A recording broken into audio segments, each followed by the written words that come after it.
All right, welcome to a special Pittsburgh Backstage. I am Brian Crawford, your host here, broadcasting live from Mr. Small's Theater. We've got a couple great acts which will be performing at the Millvale Music Festival here for you today. First up, we have Mirror Image. They're going to be performing at Howard's Pub for the Millvale Music Festival. And to my left, which is, I guess it's your left on the video screen as well. We have Trent, and then to my right, we have Colton. Yeah. And you guys were on America's Got Talent. Yeah. Which is pretty amazing. And then here you are now at the Millvale Music Festival. So, I started the festival, so to me, it's like, you're one great thing to another. There So, you go, yeah. Super excited. Very, it's going to be amazing. Actually. Yeah, it's going to be fun. Yeah, Howard's Pub is pretty great. Have you guys been there at all? Have you checked it out? I think it's like over 21. Is it over 21? I'm 16. I don't know if it is. Who knows? 16. You're both Wait, 16. 17. Oh, 17. It was Yeah. 17. Yeah. I forget.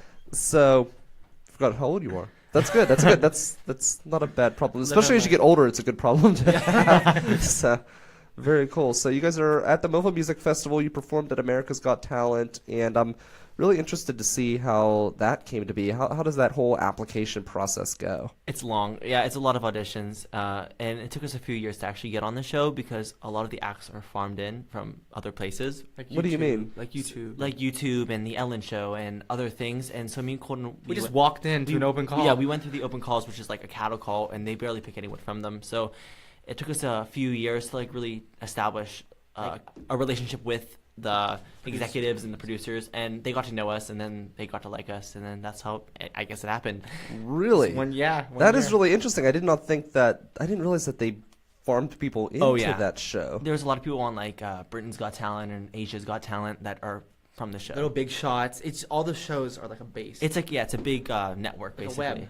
And then We weren't in the web. We just kind of like fell in it. By Yeah, we were just accident. like, whoops, It and was we- pretty So crazy. you were on the outskirts of the web, and then you just kept getting sucked Closer. closer and closer. Yeah, into it was very, very crazy and a very interesting experience. yeah, it was a lot of fun though. Yeah, it was really cool, and I mean, it's a once in a lifetime experience to be on that show. We learned a lot. Yeah, we Let me learned tell a you lot. What A did you lot. learn? Like, how did you? How Like, to deal with people, how to like work with other people with different ideas. So you had to really collaborate. yeah, And you, give and take what you could. So it was interesting, but it was also fun. Yeah, it was really cool, and to work with professionals in the industry and to meet so many like established people. And met, everybody was just so nice. Yeah, we met like DJ Khaled and Mel B and all these people, and it was a lot of fun. And Tyra, obviously. And the acts were awesome. Like we still have friends to this day. And that was Oh, really? That's cool. yeah, we talk a lot. That's really interesting because I know I once did a performance with the Music Man at the Benedum Center, and as soon as that was done, that was it. Everybody went their own ways and Dispersed. yeah, never spoke to those people again, except for the people that was in the band with me. But we were in a high school band anyways, so Yeah. it was So that's really Cool. interesting. Was it a completely different experience performing on TV versus performing at a show? Because that's one thing that did strike me Yeah. doing the Music Man at the Benedum Center. It was completely different than what I had done in marching band. Just a completely different environment. And it was weird because in some ways it was more hectic and chaotic because everything was rushed and you had a specific timing as to when you had to start and when you had to be on stage. But on the flip side, it was much less precise than marching band. They didn't Yeah. care. It was just get out there, run through it. So what was your experience dealing with them? Yeah, you would think it would be more precise on like live television, and to be honest, we were changing stuff like 10 Constantly, minutes before. 10 They're like, minutes. can you change this? like let's before change we the got out song. on Like, stage. let's And change they were the giving song. you direction on what they wanted to change, or that was your call? I mean, No, as you went further in the competition, we made it to live shows, which we performed at the Dolby Theater. there's It was like more top 20. restrictions. And there was a lot. I mean, it was live TV, so they have Make to sure they know what's going to go on. Like, stage. They can't edit. So because they had a magician and his like trick went really bad during live shows, and yeah, that was a mess. But good luck to him. But it was it was definitely more hectic in the way because they would change it on you like really quickly, and I mean it's live. It was definitely stressful. Like whenever I do performances in Pittsburgh or like shows that I'm like preparing for, it was much easier than going for AGT. it was probably one of the most stressful things in my life, but I now know how to deal with stress and like live performance so much better since I've been on the I'm show. sure it probably prepared you for just regular performing. A lot of people have to Yeah. go through that anxiety of learning how to perform in front of people, and going the route you guys did, it was kind of being thrown into the fire. So now everything else seems kind of And yeah, died down. Yeah. And you gotta, when you're performing a show, you gotta put out what you want to put out, and like what you put out is what people they get to know you by, and they get to make their own assumptions based on you. And it's reality TV. You only get so- one song to like win people over, and like Well, not even that. It's like your own personality. 90 seconds, you don't too. know. You don't know how they're gonna edit you or how you're gonna turn out on live TV or whatever. So I mean, you just have to like do your best. And when you're at a live show, it's different because you're like more vulnerable and you're out in the open talking to so they get to make their own. assumptions. Okay, on so your you're saying it's personality. actually in some ways more comfortable to be on TV. I mean, in that setting. I wouldn't say that because like we were always like, okay, we don't know how they're gonna portray us on TV or We how, could look awful. Yeah, we could look great, we could look awful, we could whatever. But I mean, they made us look fine. They made us look funny. But I guess when on a stage, when you're on a stage, it's just you got to be yourself more. And you get to you get what you put out is what people see, but on TV it's not necessarily that. Because you only have to fit into 90 seconds. So you put it out and you don't know how it's gonna. You're sitting in your living room like, oh, we're gonna see how this turned out. Because we didn't see our audition until it aired. Well, that's it's Yeah. interesting. I spoke to somebody who's in the industry, and he said that a lot of times what you see on TV isn't always necessarily even accurate, because the way that they edit it, and whenever they do those interviews, they have you. Now you can maybe answer this for me to verify it, but he said that they'll talk to you for hours, and then they'll just pick little clips out of what they want to kind of tell the story about you that they think is interesting versus maybe even the full story. Is It's that accurate? Yeah, yes, the stuff of they course. ask you wouldn't believe how it ties together. They'll be like, they'll just ask you stuff and Random you'll- questions. and you'll be like, okay, try to answer them the best you can. With like more Like, energy, more. Yeah, They ask for like a ton, and you have to give it to them. Like basically, you got to give them what they want. So they'll keep doing it till they are satisfied. So Yeah. you can say like the same like if they like one of your responses, that was funny. Do that like 10 more times, and you're like bigger each time. So by the Yeah. end, you're like screaming. look and- at the camera, I look sideways, make a laugh. Look at him. Look at your brother and laugh. and nod at him, and It's like so yeah, awkward. really weird. It's funny though. But it's live. It's reality TV. But you don't really. When you go in, it's like you expect something, and it was totally different than what we expected. Yeah, it's funny too because the previous year we were supposed to be on 2 years ago, not last year, and we were In a show. musical. Yeah, in a musical, and it interfered with our dates, and we kept getting rescheduled to perform on stage, and they're like, guys, it's not going to work. Like the venue, we already have enough people. It's a small venue. The first venue was in Pasadena, Because it takes each person when they go on stage takes a long like time. an to hour. audition. An hour because they're talking to wow. the judges forever, and so they're like, "Sorry guys, we're not gonna be able to do it." But our plane tickets were still open, and our hotel was booked. Everything was still there. So my mom was like, maybe they didn't, it was a mistake, whatever. Like, Let's show up. It's better to know than to always wait and think what could have happened. So we showed up to the theater and we were like, we're here, and and you could say it was memorable. There was a lot of there was tears. We came back and when they told us they're like, oh, you're like, because they didn't have enough time for our act, but we still came anyway, basically. Wow. And so we showed up just to see what would happen, just in case like they had a chance to put us on. But then we auditioned again. It and made we're an impact. Oh, it made an impact with the producers because they remembered us right when we auditioned, and they said, "Oh, I know you." They're like, knew right away who we were. Last year was a fun year. I was like, oh yeah. And Yeah, we actually like a really good relationship with them too. yeah, I mean, it was amazing performing on the show. It was crazy. Now, how has it helped your career since? It boosted our social media presence, and we signed with an agency, and We're actually going to LA for 7 weeks this we- summer. Yeah. We are gonna do everything we can. We're gonna be we're actors and we are dancers as well. Yeah, I saw that. So, especially we're like different dancers than what we showed in the show. They're like, "Can you hip hop dance?" And we're like, "I guess." Like, we'll do it. What do you do typically then? Contemporary and like very like different Technical, yeah. more technical dance styles. But they're like, "Can you do this?" And we just said, "Yeah, sure, we'll do it." Yeah, but it's definitely helped us. It's opened up a lot of opportunities for us, and it's cool how many people we reach because there's people from Brazil and India. there's 5,000 from India or 5,000 from Brazil. There's Wow. It's really cool, and to see how they all come together, and it's cool because we actually have a really loyal and they're Following. Yeah, and it's cool how they interact with us and stuff. And they like a lot of fans of old AGTX like leave after a certain amount of time because like they're off the show when they start to like die down, but ours they're sticking around. These kids are just they like really stick around and it's awesome. But they're so cool. We really love them a lot. But yeah, it's a lot of opportunities have opened up, like more than we ever thought before, especially before the show. We had nothing. Like we were just two kids that sang and danced in our basement. When did you guys start singing and dancing? When did you guys kind of find that passion and realize that that's something you wanted to do? We've always danced. We always danced and we always sang when we were younger. Just around the house like crazy. We were balls of energy. And then we did musicals because that was like an outlet to sing and dance. Mm-hmm. And we like kind of drifted away from that. And then we went to a dance studio, and Trent's always been super flexible. It's just always been that way.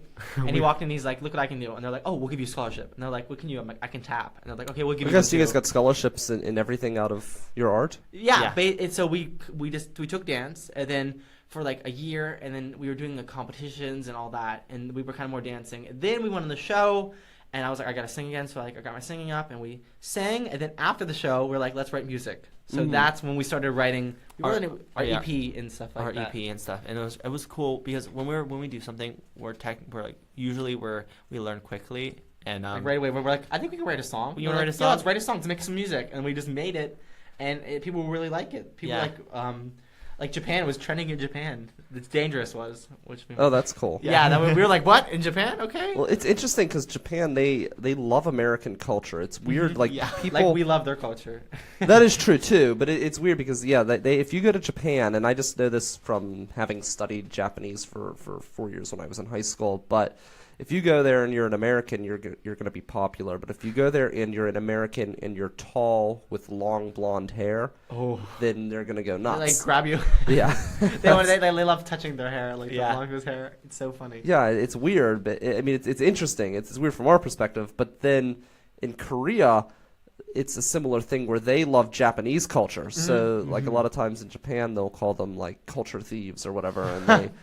I don't know why. You would think flattery, imitation's the greatest form of flattery. But I guess not. Yeah, I don't know. Not over there. That's really cool to be featured, like kind of get this trend all over the world. It's awesome, and it's awesome to see like. Have people reached out to you from all over the world? Like, have they spoken to you? Yeah, we were asked to perform in India at this like music festival, and we were like a little like, what is this? It could have been a little sketchy, so we were like, better not, Yeah, but like there's a lot. Latin America is huge. And, a lot in Brazil. They love the energy. So they're like, oh, we want you to perform down here and stuff like that. But we haven't really. I'm in school still, so we're like getting around that. But this summer we're gonna be doing a ton of stuff. Like we're like this summer we're working. Like we're booking it. Yeah. Now, do you guys graduate next year or next year? Yeah, next year. Okay. So we're juniors right now. Is it challenging to try to manage school with all of this? No, because we go to an art school and it's in Wilmington, and it's called Westinghouse Arts Academy, and it's basically I can bring my schoolwork with me. Like everywhere, and it's online classes. But I have tutors in school, so that it's like. But I mean, school's not a problem for us. We've always just been like and they're good at balancing it with us if we have to travel and stuff. Yeah, so it's cool.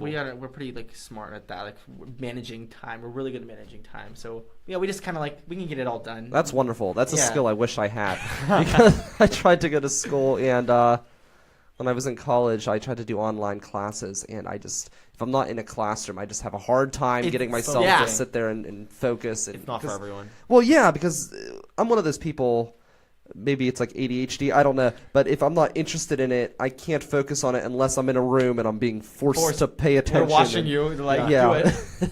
Yeah, if it's on my own, if I'm not interested in it, and it's not something that I think is going to directly benefit my career, then why am I learning this? Yeah, exactly. Yeah, why am I going to sit here and learn about, I don't know, algebra when I want to go and talk on a microphone? Yeah. So it makes it challenging. A lot.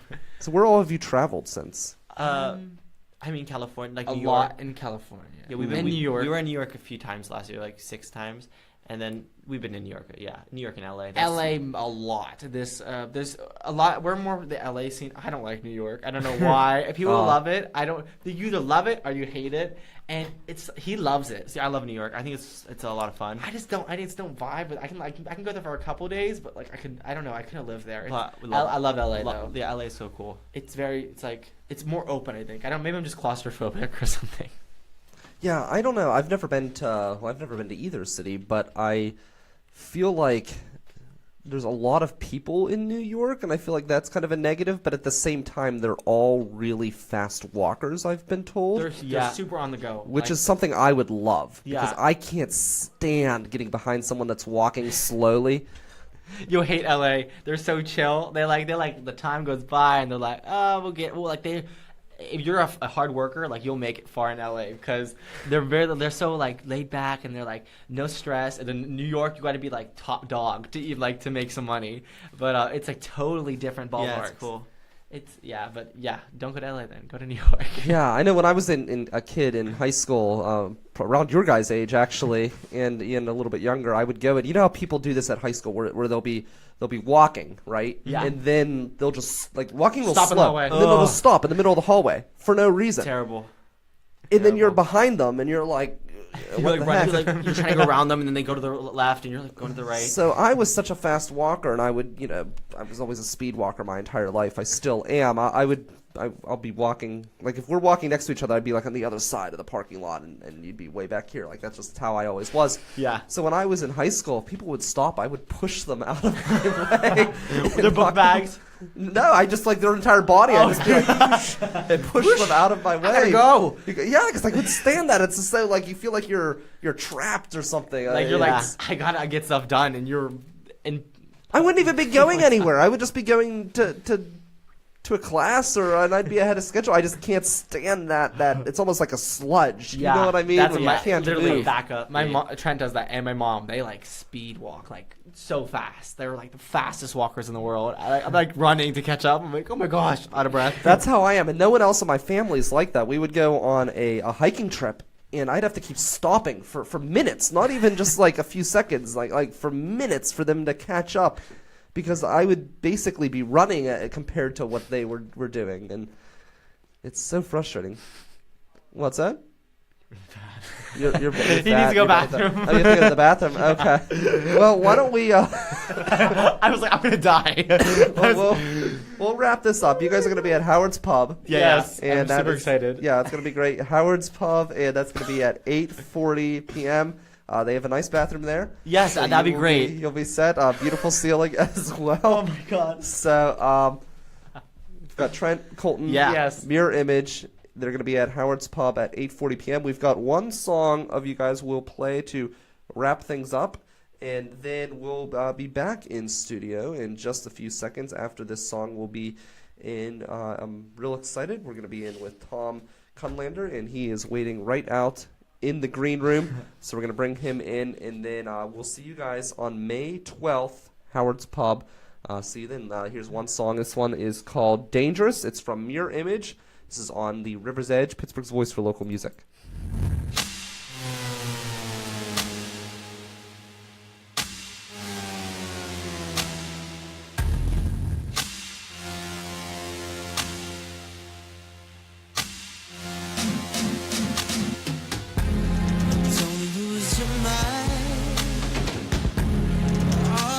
My bones, and my time has got me in a chokehold. I'm burning the city while drowning your pity. We are stone cold. He's a dangerous brother.